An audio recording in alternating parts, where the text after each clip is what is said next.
c'est un long chemin. Donc la première phase, c'est le cessez-le-feu. Voilà.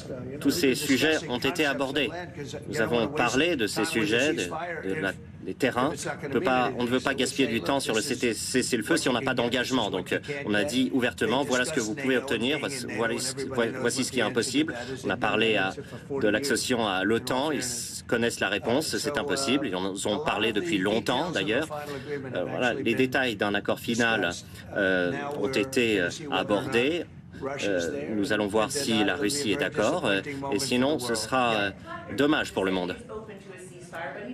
Monsieur Poutine, d'accord pour un cessez-le-feu, il a des conditions. Est-ce que vous allez converser avec lui directement?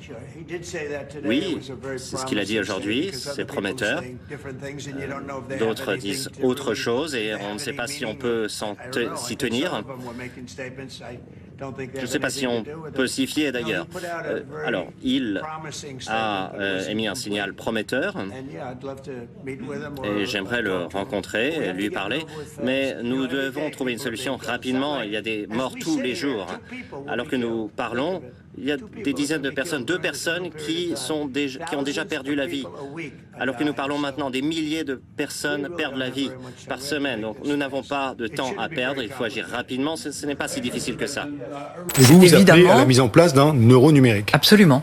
Absolument. Nos élites déroulent leurs plans contre nous. Mais nous aussi on a des plans contre eux. Déjà au travers de nos émissions avec une revue de presse économique pour faire le point avec vous, puis dans notre revue mensuelle avec des analyses financières et des solutions de décentralisation, et surtout dans notre stratégie anti-CBDC. Plus de 3 heures de contenu exclusif et gratuit pour apprendre concrètement à préserver votre épargne. Au programme, protection anti-crise, anti-banque, anti-État et bien d'autres solutions. Le temps joue contre nous, mais on peut se défendre.